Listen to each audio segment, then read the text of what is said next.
पति बार बार पत्नी की कराता है शादी, उसके बाद खेलता है ये खौफनाक खेल। अपने देश में एक ऐसा भी पति है जो अपनी पत्नी की शादी बार बार दूसरे पुरुषों से करवाता है। अभी तक ये 4 लोगों से अपनी पत्नी की शादी करा चुका है, लेकिन इस शादी के पीछे छिपी होती है एक खूंखार साजिश। आपने लुटेरी दुल्हनों की कहानी तो खूब सुनी होगी।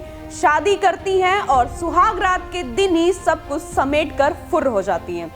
लेकिन ये कहानी कुछ अलग है। इसमें दुल्हन बार बार शादी तो कर रही थी, लेकिन उसके बाद खौफनाक स्क्रिप्ट उसका पति लिख रहा था। ये कहानी आपके होश उड़ा देगी। आप सोच भी नहीं सकते कि अपने देश में ऐसा भी कुछ हो रहा है। तो चलिए विस्तार से बताते हैं कैसे ये पति अपनी पत्नी को बार बार दुल्हन बनाकर खेल रहा था एक घिनौना खेल। दरअसल राजस्थान पुलिस ने कुछ दिन पहले एक लुटेरी दुल्हन को गिरफ्तार किया।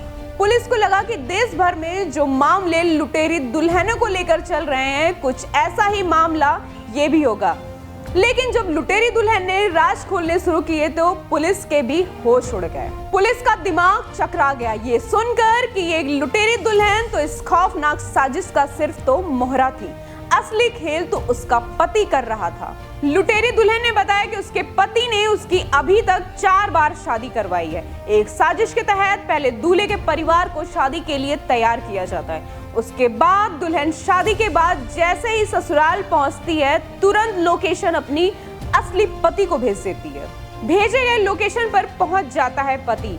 पति के पहुंचने से पहले लुटेरी दुल्हन ससुराल से सारे गहने, जेवरात, नकदी पैसे भर लेती है बैग में, और फिर जैसे ही रात होती है मकान के पीछे से ही वो अपने असली पति के साथ हो जाती है फुर्र। ये मामला राजस्थान के अलवर के बानसूर का है। पुलिस के मुताबिक असम का रहने वाला ये शख्स अपनी पत्नी को अविवाहित बताकर हमेशा उसकी शादी करवा देता था। इसके बाद मौका देखते ही दोनों सब कुछ लेकर फरार हो जाते हैं। ये घिनौना खेल पति बार बार खेल रहा था। उसने अपनी पत्नी को भी इसके लिए तैयार कर लिया।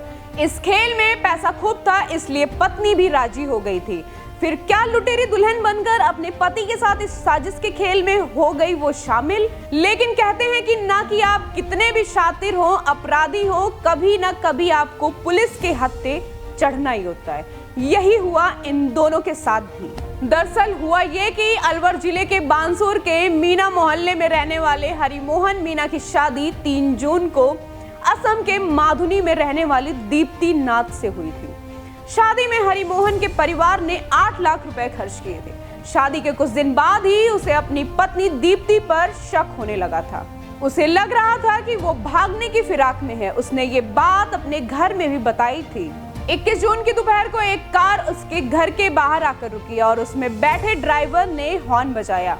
हॉर्न की आवाज सुनते ही घर में दीप्ति भागती हुई आई और कार में बैठ गई। पीछे से हरिमोहन का बड़ा भाई हेमराम बाहर आया। दीप्ति के भागने का एहसास होते ही उसने परिवार के अन्य लोगों को भी आवाज लगा दी, जिसके बाद सभी लोग कार के सामने खड़े हो गए, जिससे वो भाग नहीं पाए। दोनों को पकड़कर पूछताछ की गई तो पता चला कि कार में बैठा युवक दीप्ति का असली पति है और दोनों भागने वाले थे। पुलिस की जांच में पता चला कि आरोपी अभी तक दीप्ति की 4 शादियां करा चुका है। आरोपी दीप्ति को अविवाहित बताकर उसकी शादी करता था। इसके बदले वो लड़के वालों से मोटी रकम लेता था। शादी के कुछ दिन बाद दीप्ति उसे अपनी लोकेशन भेज देती थी। इसके बाद जिस दिन मौका मिलता था दोनों फरार हो जाते थे। ऐसी लुटेरी दुल्हनों के बारे में आपकी क्या राय है, कमेंट में जरूर बताइएगा। मिलते हैं अगले वीडियो में। देखते रहिए लाइव पे न्यूज़ 24।